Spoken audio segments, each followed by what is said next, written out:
The Song of Songs is one of the most compelling books of the Old Testament. In it, two lovers cavort with one another, expressing their affection and the longing that comes with absence.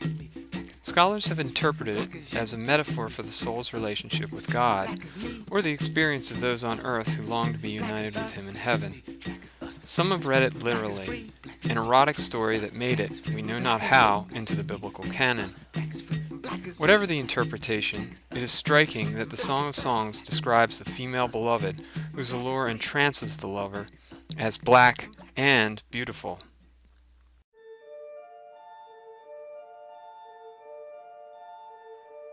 How different from the vision of white men in the antebellum United States. Ronald Takaki writes, "In the English mind, the color black was freighted with an array of negative images, deeply stained with dirt, foul, dark or deadly in purpose, malignant, sinister, wicked. The color white, on the other hand, signified purity, innocence, and goodness." This symbolic division pervades D.W. Griffith's Birth of a Nation, which, on account of its technical brilliance and controversial subject matter, became a national sensation upon its premiere in 1915. Indeed, the theme of white purity and black corruption is the film's driving force. Griffith sets out to stir audiences with the incendiary, but not unfamiliar thesis, that the assault by newly empowered African Americans on the sanctity of white femininity justified the lynching of black men and the formation of the nation's first terrorist organization, the KKK.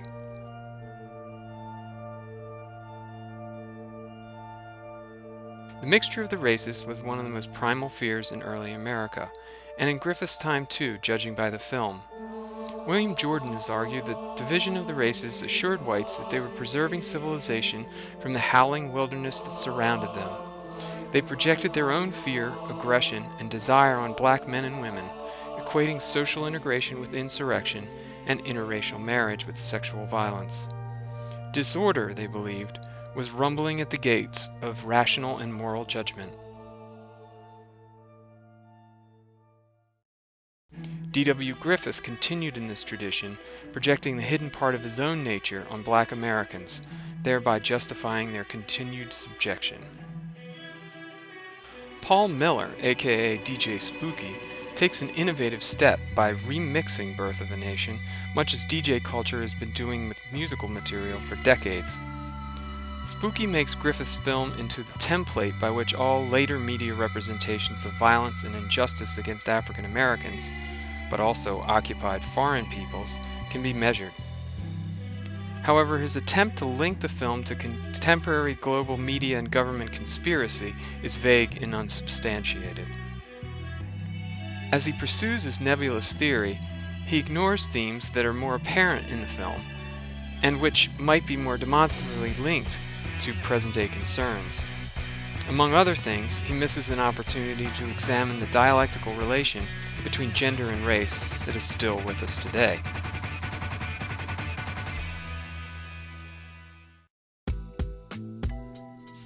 As the first blockbuster film in history, Birth of a Nation was the conduit through which stereotypes about beauty, values, and the rightful place of white and black women entered the media age.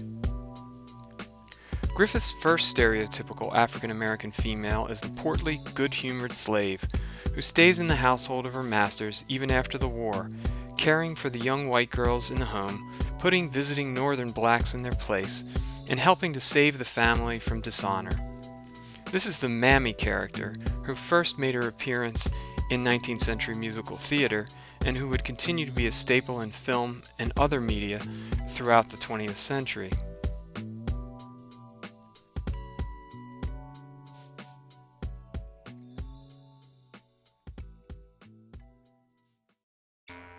The second, and far more provocative black female in Griffith's film, is the mulatto maid in the abolitionist senator's household. Griffith's portrayal of this devious and ambitious woman is in line with the fears voiced by Thomas Jefferson, who himself fathered children by one of his black slaves. Jefferson argued that racially mixed offspring were a particular danger to an orderly society where class should be determinative of one's station.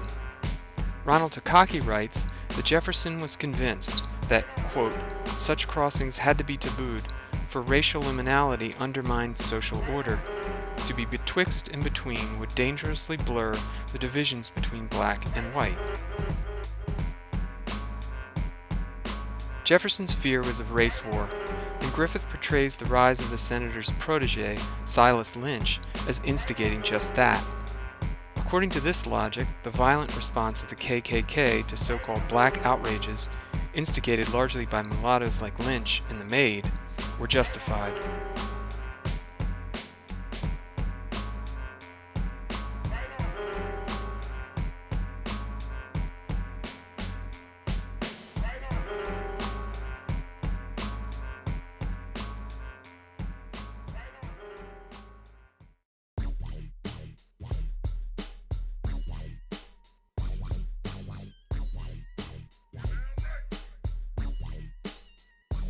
In the absence of functional government, the Klan was the rightful guardian of Southern rights and protector of white womanhood.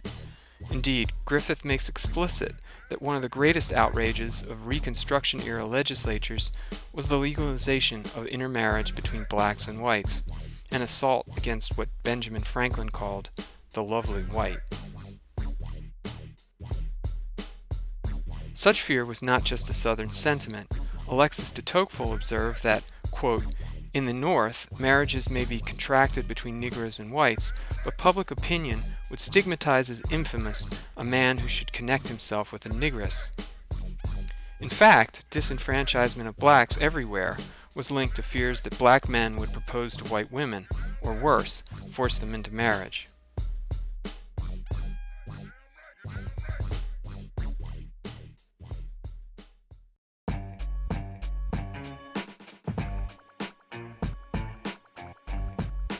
Griffith exploits these fears repeatedly in Birth of a Nation. The first occasion is when the youngest sister of the KKK's founder is pursued by the black Northern soldier as she goes to fetch water.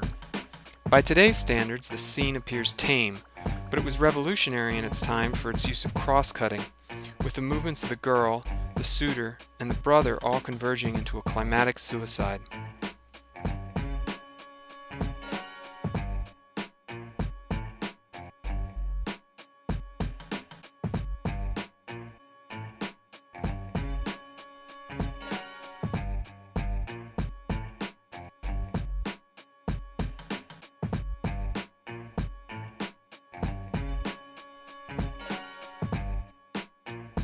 The evidence gathered by the brother as he tracks his sister and her pursuer provides justification for the lynching that is portrayed later in the film.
Religious content in Birth of a Nation is, with the exception of burning crosses and the symbols on KKK robes, conspicuously absent until the white woman loses her life.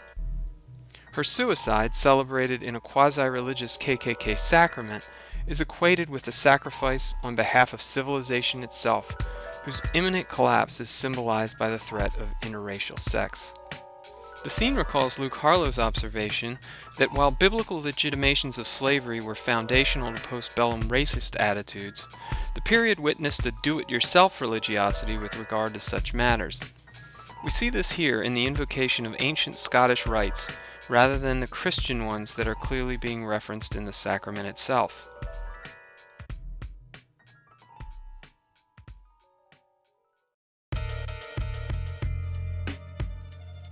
The threat of miscegenation is once again invoked when the now Lieutenant Governor Silas Lynch corners the senator's daughter as black agitation and disorder rage in the streets.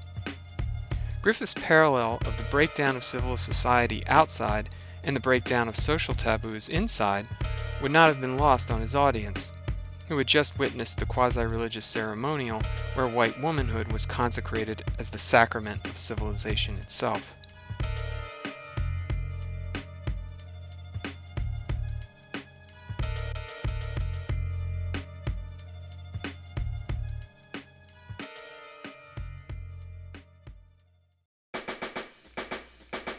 Of course, in Griffith's film, the KKK arrives to set things aright, perhaps providing a template for subsequent westerns where the town and civilization are saved from another dark threat, Native Americans. The climatic scene in the cabin provides final illustration of the equation of white womanhood with civilization. The protagonist's remaining sister and the cabin owner's wife and daughter are nearly killed by their guardians rather than being given up to the ravaging black hordes. Civilization dies with white womanhood unless the masked heroes arrive to save them both from their doom. Repeat with superheroes if necessary.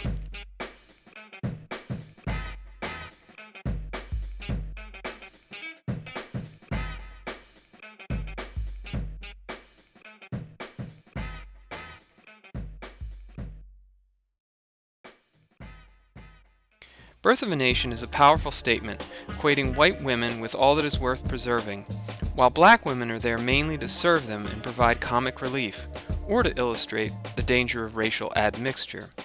Its iconography, or propaganda as DJ Spooky calls it, would be recycled repeatedly and would help shape the 20th century media vision of race and gender.